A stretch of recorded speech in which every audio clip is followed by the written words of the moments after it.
Ladies and gentlemen, good evening and welcome back to our channel once again. And it is my hope and prayer that the video is going to find you guys in good health. Personally, I am fine, as you can see. Kisumu is fantastic, and maybe you could also let me know where you are watching the video from. The county or the country, in case you are out of the republic. Ladies and gentlemen, something very interesting happened yesterday. Raila Odinga attended cabinet retreat, which was chaired by the president himself in Kajiado. So this meeting is taking place at a particularly opportune moment. It is the first since the ODM and the UDA signed an MOU that not only preserved the nation, but also set out a broad agenda for the creation of a people-centered, proactive, inclusive, and pragmatic service delivery. The review also comes at a trying time for the country, emerging for those demanding better services and more say in government. The ferment is also driven by those who feel they have to be in power. Both categories are citizens of Kenya. And for me, the appearance of Raila Odinga during that meeting is significant politically speaking, considering the fact that just a few years ago or months ago, William Ruto said this. Na tumewaambia ile vitisho walikuwa naye ati ndio wapate serikali nusu mkate haitafanyika tena. Haiwezekani. Sijui kama tunaelewana. Na hawa watu nitawakalia ngumu. Bana.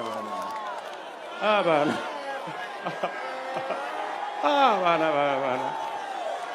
Ama namna gani? Si ndio? Kwani mtu ambaye anataka kuharibu biashara ya mwingine anabembelezwa? Bana. Nitawakalia ngumu sasa hiyo watu wakwendi. Sijui kama tumeelewana jameni. Negwo. Neduraiguithania. Tunakubaliana. Hiyo ndio barabara.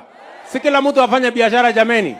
Sisi tungangane, tutafutie hawa vijana ajira, tupange biashara, tupange uchumi, Kenya iende mbele. And because in politics nothing happens out of mere coincidence, and that everything in politics normally well planned, well scripted and executed to achieve a specific political objectives, in this video I want us to dissect why Raila Odinga attended that meeting. Raila Odinga is not in government, but he has brought people to government. And one of those people is me. And I'm running or helping the president and the cabinet to run a very sensitive ministry, which would help shape the future destiny of the country, including the stability of our economy. Who is supporting the president and the cabinet in doing that?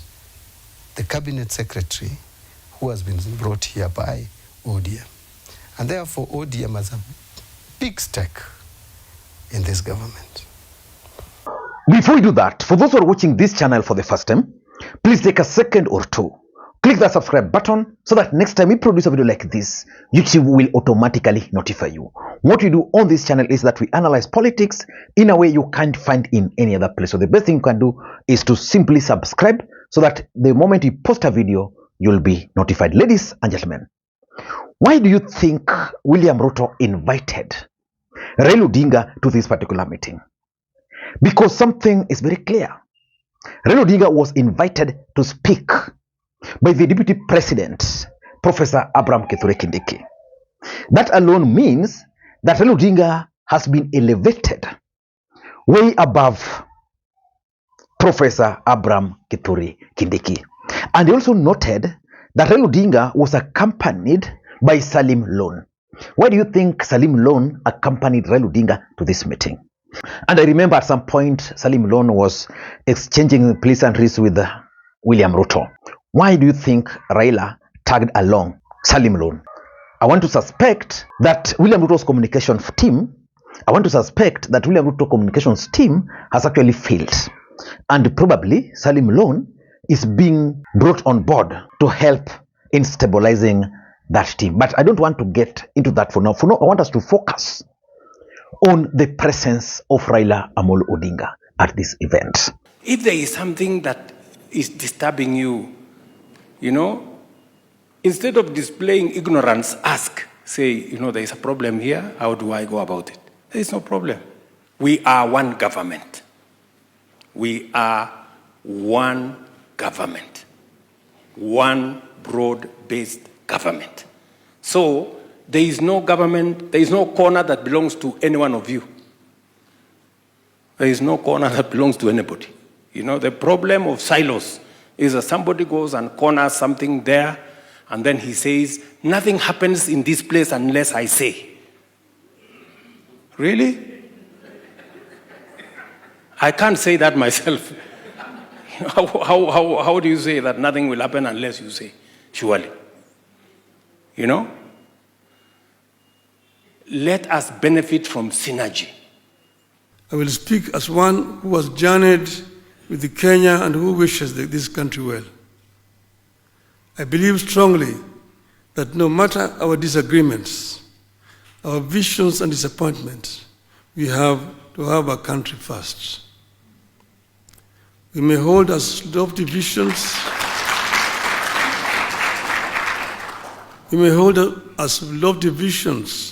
as we wish, but without a country to implement the ideas, they will remain mere wishes and deferred dreams. An imperfect nation making efforts to become a more perfect union is preferable to a nation that went under. Ladies and gentlemen, number one, in my view, I think William Ruto is desperate for Raila Odinga's support. And the truth of the matter is that if Raila Odinga were to leave William Ruto today, I doubt if even his government will survive. And William Ruto, being a shrewd politician, understands the fact that Raila Odinga is currently the one holding his government. So how can he convince Raila Odinga to support him? Doing these extraordinary things. Inviting Raila Odinga to cabinet retreat. Then Raila Odinga is speaking there, delivering his message. Through that alone, William Ruto is communicating to Raila Odinga supporters. Raila Odinga feels very happy. His supporters very happy. Those like Gachagua are like, so Raila is this powerful. So the truth is, Ruto is keen on winning the support of Raila Odinga and is willing to go to any length to support or to persuade Raila Odinga to support him. And that's why when you listened to, and that's why if you paid very close attention to Raila Odinga's speech, he supported Adani, which for me was a very big mistake. Raila Odinga also supported this housing levy, affordable housing, which most Kenyans still have problems with, especially those who are salaried and the way they are being given out. Kenya is very strategically situated where we are. We are very fortunate. Kenya can become a hub, a big hub. I was very disappointed when we are not able to move on with the airport contract. That was really very unfortunate. We had awarded the Greenfield airport contract before we left government with Kibaki in 2012. That contract was cancelled. Then it was given again to the same contractor later. But then again cancelled somewhere because of disagreement in the middle. And then now, when we brought in the Adani, they brought all these politics, and then the contract was cancelled. If that is not done, Nairobi will just become dormant. Look at Addis Ababa. It's going, and now they're putting up a new... Ladies and gentlemen, number two, and this is also very important. I think William Ruto is keen on portraying a united approach to leadership. What is Rigathi Gachagua doing on the other side? Rigathi Gachagua has made it very clear that for him, he is focusing on Mount Kenya. William Ruto and his allies are trying to paint Rigathi Gachagua as a tribalist. What is William Ruto trying to do? He's trying to project an image of a united Kenya. That's why, if you look at the presidential results of the last election,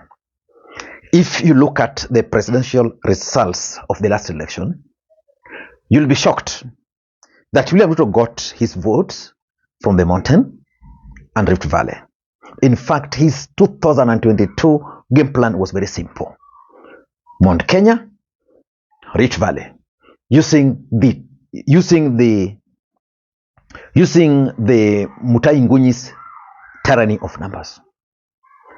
And because the mountain is now gone, William Ruto must now project a national image. That's exactly what this meeting and the presence of Raila Odinga was supposed to achieve. Number 3, which is very important, William Ruto is also sending coded message to his cabinet about the powers of Raila Amolo Odinga. In short, Ruto is telling his cabinet that as much as Raila Odinga is not the president, as much as Raila Odinga does not hold any official position in Kenya, accord him the necessary support. He is part of this executive. And that's why I played that particular clip where William Ruto was saying very clearly that he was not going to allow Raila Odinga to come close, anywhere close to power. I can assure you that after yesterday's executive retreat, several cabinet secretaries, maybe even those who might not have had contact with Raila Odinga, changed the numbers. In short, William Ruto was giving them the leeway to start working with Raila Amolo Odinga very closely. And I'm also looking at 2027 politics.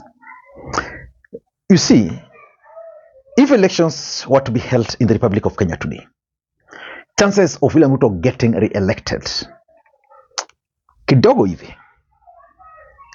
And he understands that.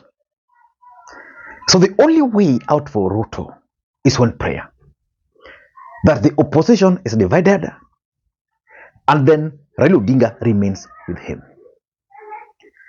And for Raila Odinga to remain with William Ruto, his supporters must be persuaded that Ruto is treating Raila Odinga differently. That's why William Ruto decided to appoint the 5 ODM experts to his government to show that ODM is part of the government. Number 2, it also explains why Ruto is now trying to focus on developments, in quote, in Raila Odinga's strongholds. So that at least if he goes to a place, let's say he goes to Coastal region, and the region has been supportive of Raila Odinga, or he goes to, let's say, Soba, then the people there can tell them, you know, we worked with Baba, and these are the projects. So for me, it's about 2027 politics. And lastly, someone once told me that Raila Odinga is normally very good, politically speaking, but he has a lot of weakness when he has power. And you see, Raila Odinga supporters are always excited by small display of power. So you invite Raila Odinga to a cabinet retreat, he speaks there. What happens? His supporters get excited. They celebrate. Mtu wangu right now is in power. That's why I was actually shocked to see people like Gaucho leading Luos to protect, in quotes, businesses in Nairobi. Right? They are doing that because of the feeling of power that Raila Odinga can now chair or can now address cabinet retreat. The supporters will be excited. And I can assure you, the mood is that they are very happy. I don't know what you think. That's my take. Until next time, this is Lee Makwiny. Bye-bye.